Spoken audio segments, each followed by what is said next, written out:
Have you ever wondered the secrets behind the world's largest and fastest growing newsletters? Try and be different rather than better. And so don't try and have a better newsletter than the competition, but take a different angle and perspective on it. Meet Matt McGarry. He runs Grow Letter, a newsletter growth agency that has worked with the likes of Daily Upside, Milk Road, The Hustle, Codie Sanchez, and Sahil Bloom.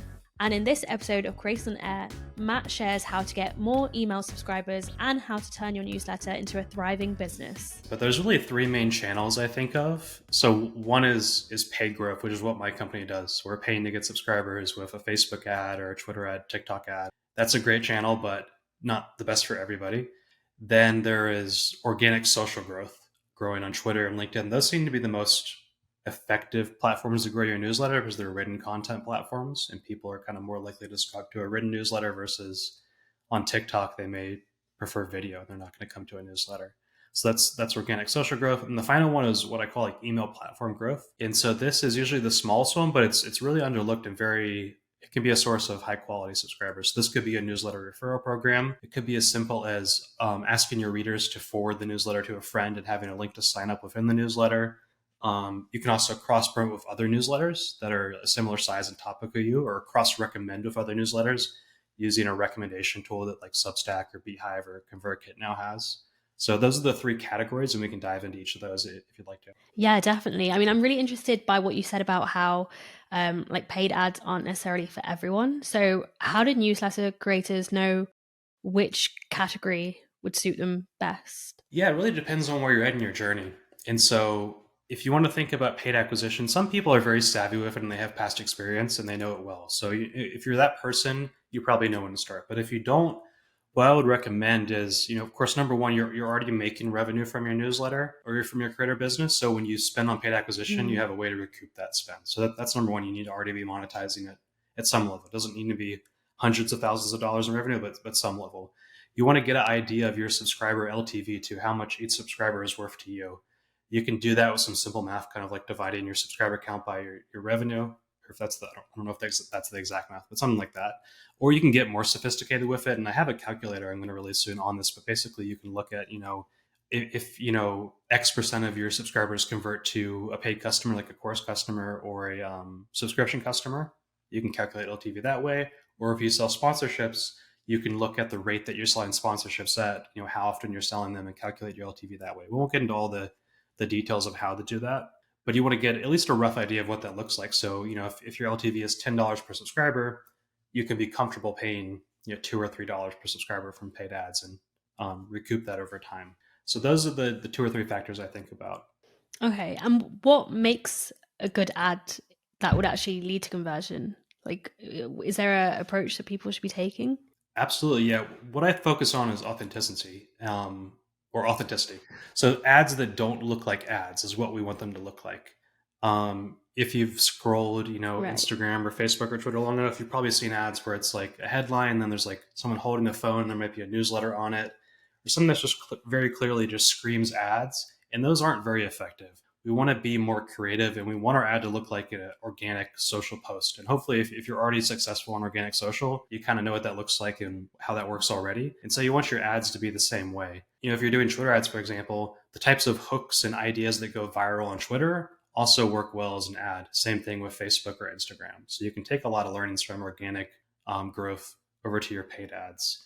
To get into some examples of what works well, one of the ones that has been working for like well over a year now for almost all of our clients is just like an iPhone notes ad. So we write some good copy about the newsletter in iPhone notes. We take a screenshot. We use that as an ad. Even something like, a text message. So like we might text with a friend or text ourselves about the newsletter, take a screenshot of that, use that as an ad. You can do that with Notion too. Basically, people started to call this like user interface hacking. So it's like, I'm seeing like a screenshot of a Reddit post on Facebook, like it grabs my attention, especially if the copy is interesting to me. So that's one example. There's many more. The second example that works really well is UGC video. So like a TikTok style video, using that as an ad on Instagram, Facebook, TikTok works really well.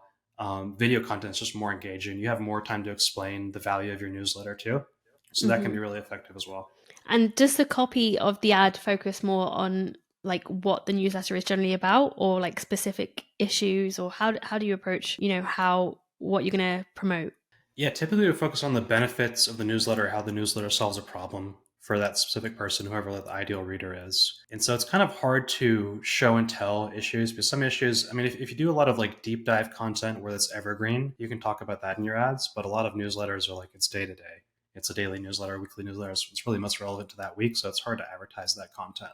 So instead, we're focusing on grabbing attention for whoever that audience is, using what we call dog whistle copy to call out that audience. So if it's product designers, or if it's CEOs or marketers or creators, we want to do that in like the first part of the ad, and then explaining them the benefits of newsletter and how it's going to help them improve their lives, make them smarter, save them time, whatever the benefits are. We want to explain that. And we like to back up that benefit or that promise with proof. So some type of social proof. This is read by 10,000 people. This is read by people that work at these prestigious companies or organizations, or it's written by an expert in this topic. So some way to just explain logically that the promise that we just gave is achievable. And then finally, we just have a call to action that says click the link to subscribe for free. Of course, if it's free, we want to mention them in the ad too. So that's kind of the format that I think about, the hook, the product introduction and promise, and the proof, and then the call to action. And how do you measure that these ads are like working? So like, do you audit the results that you're getting? Like, what's the best way to go about it? Yeah, we're basically always running conversion campaigns. So it's a campaign that's optimized to get someone to sign up for the newsletter. And so one mistake people make often is running a traffic campaign just to drive traffic to their newsletter or their landing page, or even an engagement campaign. You always want to focus on conversions. And so when you set up your tracking with the Facebook pixel or the TikTok pixel, you can measure how many people signed up from that particular ad or that ad campaign. And we want to verify this too, not just we don't want to listen to just what Facebook says or what Twitter says. We want to verify this in our email service provider. So we go into Beehive or ConvertKit or wherever we're using and see, Facebook said they sent us 100 signups. Does Beehive say that? Usually we don't have an issue if you set up the tracking the way that we do it, which is somewhat simple. But sometimes when there's a discrepancy, we'll figure out what the issue is there too. So you want to be looking at what Facebook says, tracking that, the cost per subscriber there, and then looking at your email service provider and seeing what the cost per subscriber is based off of that math as well. And how long do you typically run ad campaigns? Like, is there a problem in doing it too much, or, is it okay to run ads quite often? Yeah, it's totally fine. Usually we're doing evergreen, so we're trying to do it year round. And so you're not really going to fatigue your ads unless you're at a really, really high level of ad spend, which most people don't have to worry about. This is, hundreds of thousands of dollars per month. That's when the audience starts to get fatigued. But there's a lot of people on these social platforms that want to learn about your newsletter. You might run into a problem if you do retargeting, which people have heard of, where it's like, you're targeting your Instagram followers or your traffic. For that, you can do that year round, but you would just want to have a smaller budget so you're not showing those people your ads too often. In these app platforms, you can look at frequency, which means how many times someone saw your ad. And if you're retargeting your existing audience, you would want to keep your frequency under 2 per day, so people don't see your ad more often than that, and they don't get fatigued by seeing your ad too often. So that's how I would think about it. And you mentioned that organic posts, you tend to use like similar hooks as ads and things like that.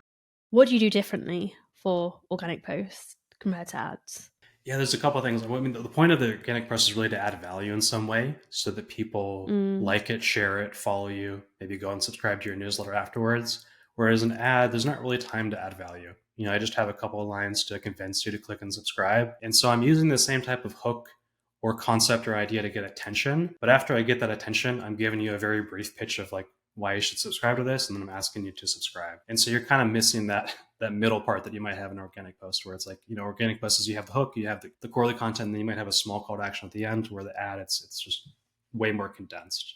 Yeah. And is there a time to do organic posts? I mean, most creators that I know tend to like create an issue, and then once they've published the issue, then they create like a promo post for it. Is that the right approach, or is there a better way of doing things? I would take the opposite approach, actually. So I think a lot of creators get advertising, or not advertising, but promoting their newsletter wrong on social media. The time to promote it is not after you create the post, it's before. So I would do what we call a pre-call to action. So before your newsletter is sent, you have a post that goes out the day before that teases all the content that people are going to get when they subscribe, or what they're going to learn from the newsletter. And so kind of like a tease, a curiosity inducing post. And then in that post, you have a link to subscribe. So people have almost like FOMO of not getting the newsletter if they don't subscribe. And those are extremely effective. I recommend people do those. If you have a weekly newsletter, do it once a week. You can't do it every day because that's too often, but once a week, bi-weekly, that's a great time to do this pre-call to actions.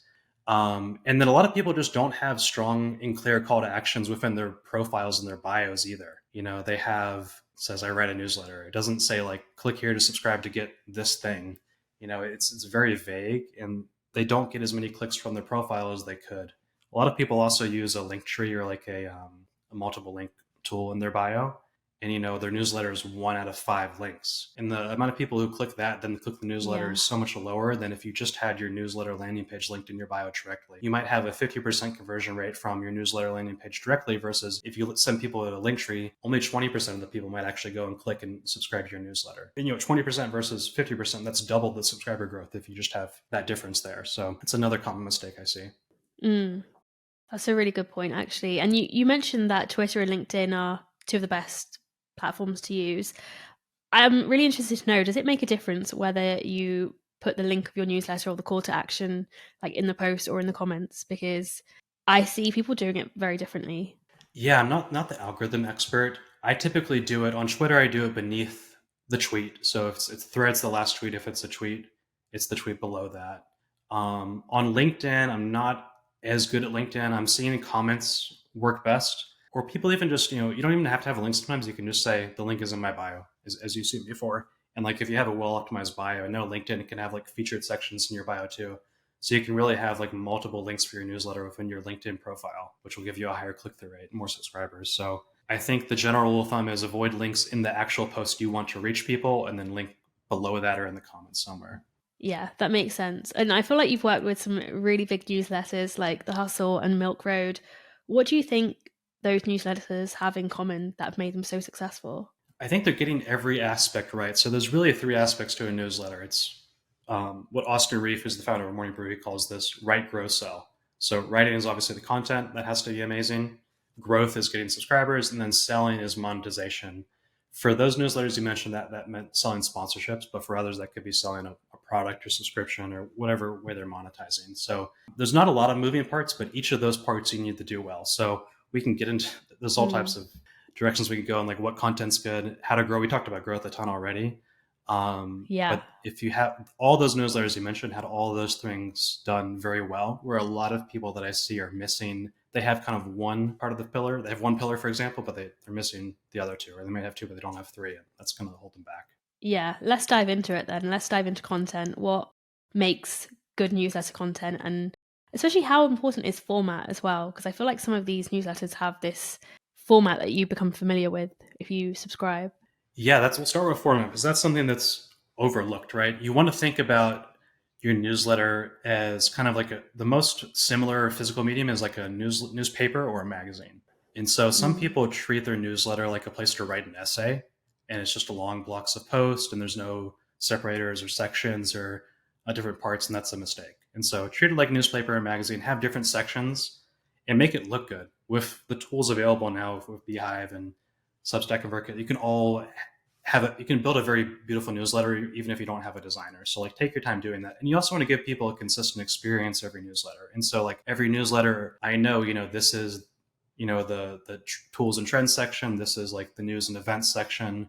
This is the meme section. And so like if I like a certain section, I can just go there. I can navigate there right away without having to think about it. Just like when you open a newspaper, like, which we don't do anymore, but back in the day, where the sports section is, and you can just open to that page and just go to that section immediately. People should be able to do the same thing with your newsletter. So you want to have different sections in a consistent template every newsletter send. That doesn't mean you can't experiment with it at all and try new things, but you want it to be somewhat consistent and make small changes and small improvements over time to your newsletter format and template. So that's step number 1. If you just don't have a template, which most people don't, just take some time to create that and look at other newsletters and get some inspiration from what they do. The content is really so unique, it's hard to give general advice on, right? A lot of it comes down to your unique experiences and expertise that you've built up over your lifetime. A lot of the most successful newsletters I see are either someone who has deep expertise, like they work in an industry or they did something for the past 5 or 10 years and they write about that, or they just have a ton of passion and natural writing skill or developed writing skill, and they write about their passion. So it's usually one of those 2 things that works well for content. It really comes down, the cool thing is like if you have good newsletter format and template and design, that can make up for kind of mediocre writing. So if you feel like you're like I'm not a great writer at all, and I try and make up for that in other ways. Right. Okay. And how important is like the length of a newsletter? Do shorter newsletters do better because we're in the attention economy, or can you get away with writing longer newsletters too? Yeah, there are some great long newsletters out there, and there's exceptions to every rule, but you probably want your newsletter to be between a 3 and 5 minute read time. That's what people prefer by far.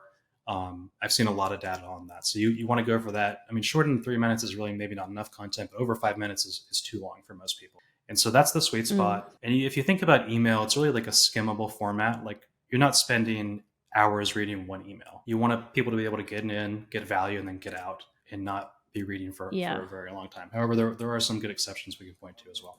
And have you found a difference between, I guess, like personal newsletters where it's kind of more about the writer versus, you know, newsletters that are more of a brand in itself? Yeah, I think even if it's about a brand or about a writer, you still want to make it personal. And so with email and newsletters, you can build a tone from yourself or your brand, and people really care about your tone and your voice. And so you want to have a unique tone and voice that people will come back to. You want to write to your subscribers like a friend. So not like a PR essay, not like a marketing email. You want to write personally directly to one person. This again is tough to kind of talk about and define, but if you look at some people, I mean, Morning Brew and The Hustle are known really well for their tone and their voice. The Milk Road, I haven't read it as much recently, but especially early on, it had a really strong tone and voice. It was really witty and funny. So you want to bring your personality into it for sure. And if it's a brand, try and create a personality for the brand. Right. Okay. And then let's move on to monetization, because I feel like it's quite difficult to convert subscribers into paying customers. Do you have any effective strategies for converting people from subscribers into paying customers? Absolutely. There's a couple ways. And again, this is probably one of the monetization is honestly the hardest part for this, both in this way and others. So you want to have call to actions for it in a couple places. So one, after someone subscribes to your newsletter, you want to have a confirmation page or a thank you page that tells them more about the newsletter, but also has a subtle call to action to your paid product there. You want to do it again in your welcome email. You don't want to pitch too hard initially because they just joined, and you don't want to oversell them. But those are two places right away where you can sell people. Thank you page, welcome email. That's a great opportunity. Another opportunity most people miss is through email automation. And that's okay. You don't want to have too many automations and too many triggered emails either. But most people just send a weekly or a daily newsletter and nothing outside of that. After someone joins your newsletter, it makes sense to have like a welcome series as they join. So the first email is your welcome email. Of course, it's sent out immediately. Then usually 24 hours later is a great time for another email. Then 72 hours later or 48 hours later. And you can have kind of like a 3 to 4 email welcome series. And what this can do is tell people more about your brand, how you help people. You can direct people to your best content, but you can also educate them and sell them on whatever your premium product is. And so this welcome series of 3 to 4 emails is probably the best way to convert your new free subscribers into paid subscribers. So you want to take time and build out a welcome sales sequence if you have a paid product like this. And of course, you want to have a call to action within every broadcast newsletter you send. So if you send weekly on Friday, some type of call to action within that. The call to action should vary a little bit every newsletter because you don't want people to get banner fatigued. If you have a call to action in the same section, in the same place, every single newsletter, it's going to become less effective over time. So you want to switch it up. Some weeks you want to have a stronger call to action, maybe in your intro section at the top where everybody reads it. Some weeks you want to have a more soft call to action in your outro section at the bottom where only your most like loyal subscribers are reading there. And so mix it up. Don't have banner fatigue. And then also like pre-call to actions like we talked about earlier with organic content work with paid subscriptions too. And so like if you're doing, if you're adding new content to the membership or sending the new paid newsletter that only subscribers get access to, you want to sell that before it goes out so people have FOMO and subscribe to get it. There's lots of other psychological and like copywriting tactics to do this. We won't get into now because we don't have a ton of time, but that's something you want to think about as well. Okay, amazing. And what about sponsorships as a revenue stream? Like, do you think there's a way to create your newsletter in a way that can attract more sponsors and build more partnerships? Yeah, sponsorships seem to be the go-to and the place where most people get started, and it can make a significant amount of revenue quickly, right? So I do recommend for that for most folks. I think how to get more revenue from a sponsor really depends on how valuable your audience is. And then what that means is, does your audience have buying power, the ability to buy things, and do they have purchase making ability? And so that could be for an individual or a household, but that also could be for a business.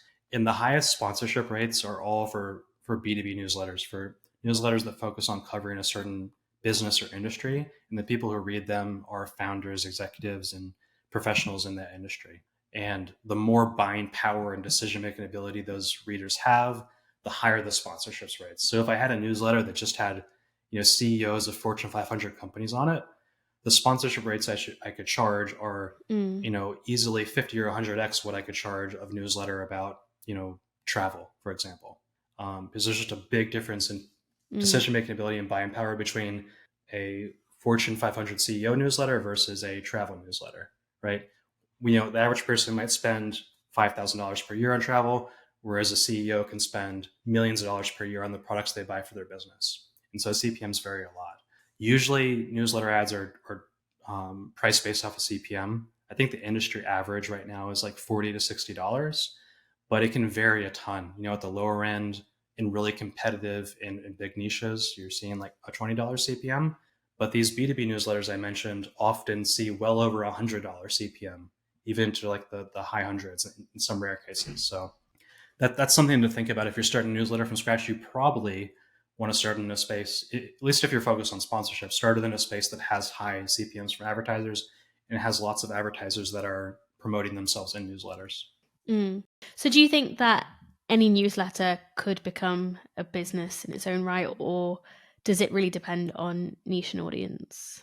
On sponsorships alone, it can be hard to build a business. And that a lot of that is because you need to send more often, right? Because you're selling for each sponsorships, the more sponsorships you can have, the better. So if you have a weekly newsletter, you're probably not going to make an amazing living on sponsorships alone. But if you move that to 3 times a week, you can sell more sponsorships. So it can be a great path for a lot of newsletters. And some big newsletter companies have basically been built on sponsorships and advertising support alone. If you look like Morning Brew is a $100 million business. The Hustle was in the 20 millions, or like sold for over 20 million. Industry Dive is an advertising supported newsletter and media company that sold for over 500 million. So like that's definitely a possibility there. I do think the average creator who's more focused on a small niche and doesn't want to send a newsletter every day or 4 or 5 times a week should think about monetizing some other way, usually through some other type of media product like a paid community, paid subscription, course, coaching, consulting, etc.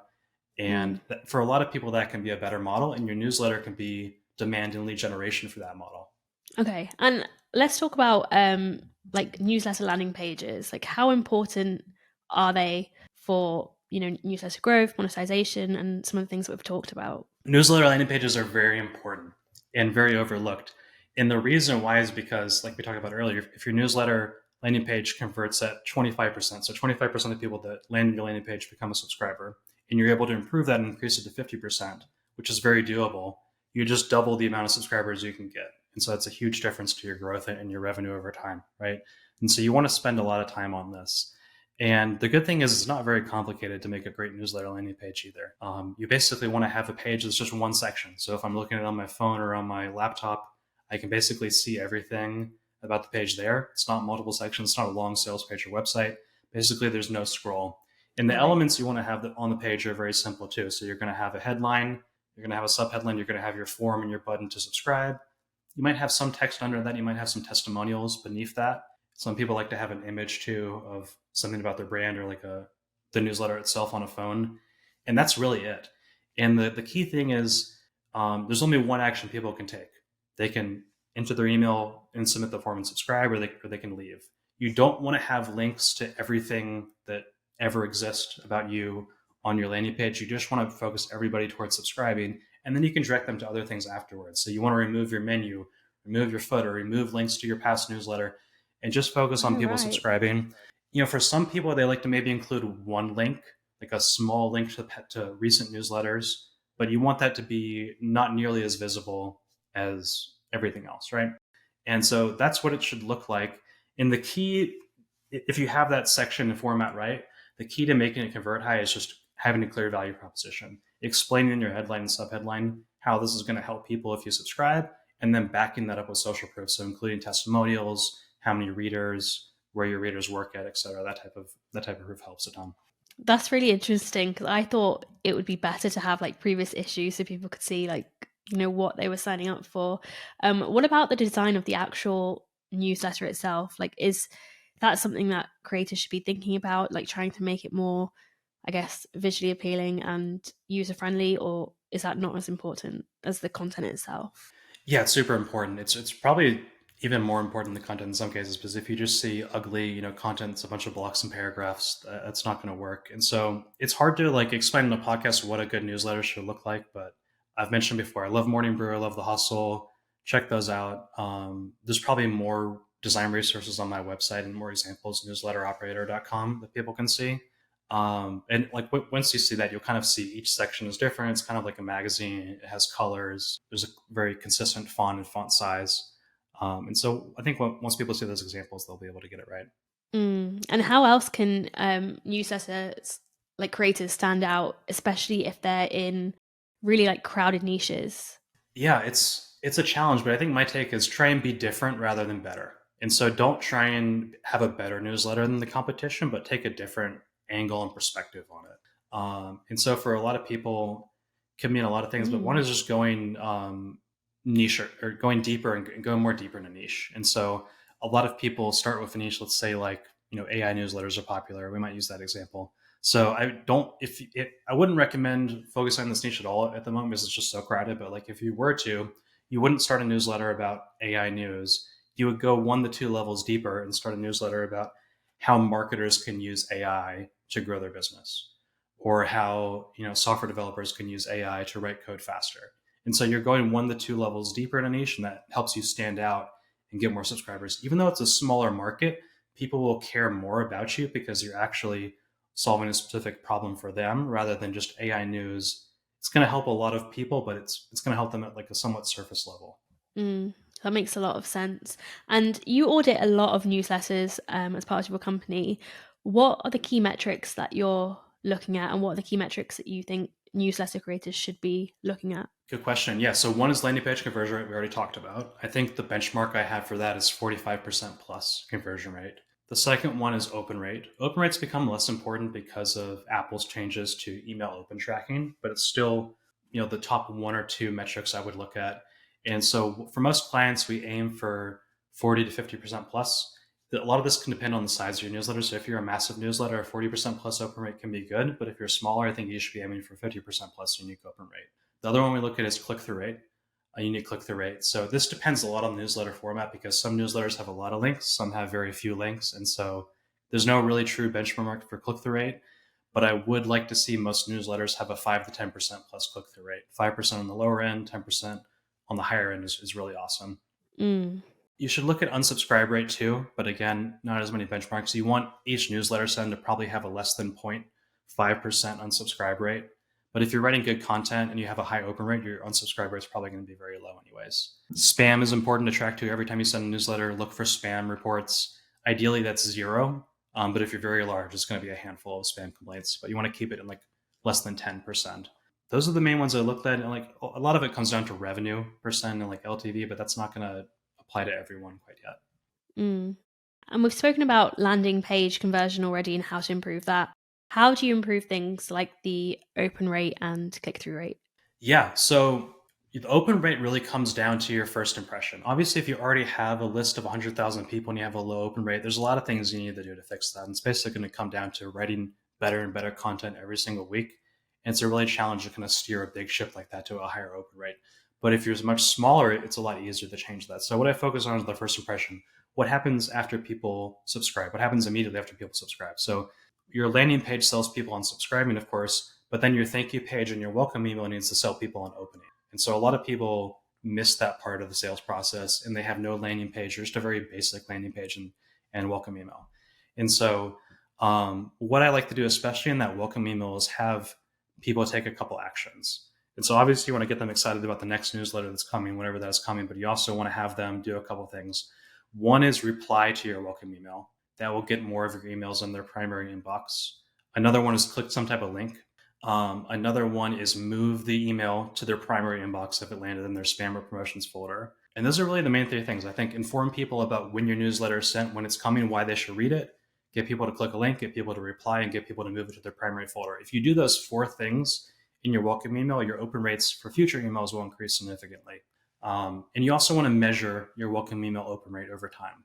And so the best way to improve your welcome email open rate is through a great thank you page that tells them to go open the welcome email and gets them excited to do that. So do that on your thank you page. Also test your welcome email subject line, A/B test that or test that over time.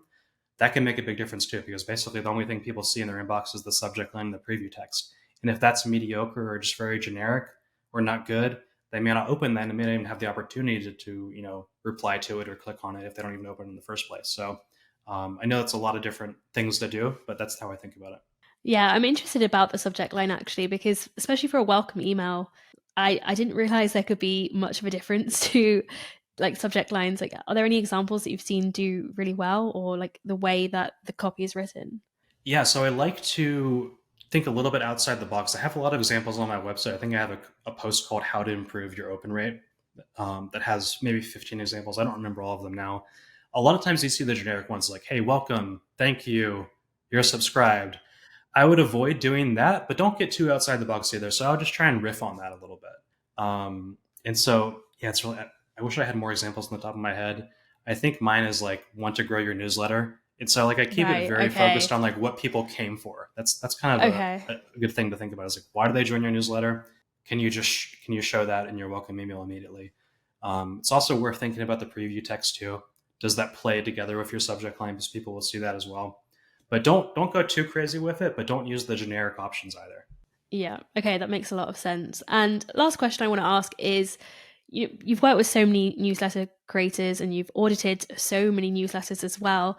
What are the most common mistakes that creators tend to make that is holding them apart, like from either growth or monetization? Yeah, there's a lot. Not one huge mistake comes to mind. I think one of the biggest ones is, if you're growing organically, whatever social platform you're big on, it's just not having enough call to actions for your newsletter. I've talked about that before in this interview, but like you have to have clear call to actions. You don't want to use a link tree. You want to send people to your landing page.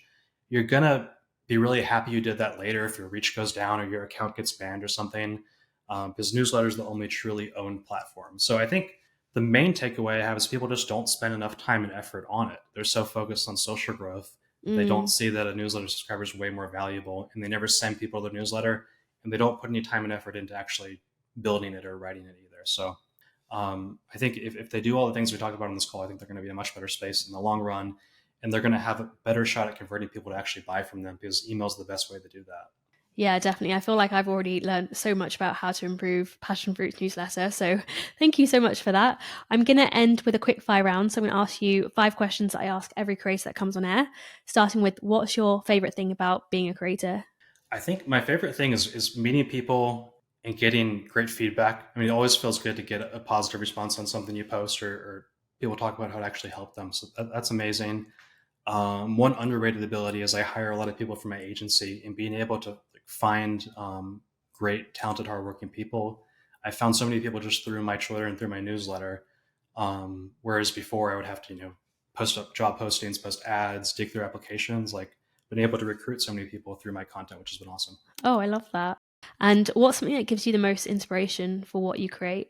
I think it's tough. I think just seeing the feedback every day and seeing the results. I've actually only been at this for creating the newsletter and content for about 8 months now, and so like I've managed to grow a bit now. And I'm just thinking about how that compounds over 5 years, 10 years if I keep doing this at the same pace. And so that keeps me inspired. What's one tool that helps you the most as a creator? I love Beehive. As you know, I mentioned it a ton. Our agency is a Beehive partner, but I've been using the product for like almost a year now, outside of that and before that. So it's really an incredible tool for newsletters. I can talk all about it. Definitely. And what's one thing that helps with your creator work-life balance? I got to work on that. I think keeping a consistent schedule. Right. So like I have one newsletter I send per week. I try and do one long form post on social media per week, and I try and do one short form post a day. And so that's doable in my spare time. Because my full time job isn't really being a creator; it's running my agency. But I get all the clients by being a creator. So that keeps me balanced. Is just like having a realistic posting schedule that's doable. Yeah. And what's one piece of advice that you'd give to other creators? Start your newsletter now. Even if you don't want to write a newsletter, we just start capturing emails. Like spin up a landing page on Beehive or whatever email service provider you need to use. And just, even if you don't want to put it as the main link in your bio, just put it somewhere in there and say you're collecting emails. And so when you do decide to write that newsletter, you already have subscribers there. So just get started. And, not everybody should be collecting emails. Not everybody has to write a newsletter, but just start collecting emails. It's going to help you over time. Amazing. Thank you so much, Matt. I feel like this has been such an insightful conversation for newsletter creators. I feel like it's definitely been probably our most in-depth conversation that we've had on newsletters. So I think it'll be really helpful. So thank you so much. Yeah, thanks for having me. This was great. You can find Matt on Twitter, his newsletter Operator, and his newsletter growth agency, Growletter. And if you are a creator and one of your revenue streams is sponsorships, check out Passionfroot. We help you to streamline your entire workflow. I'll see you in the next one.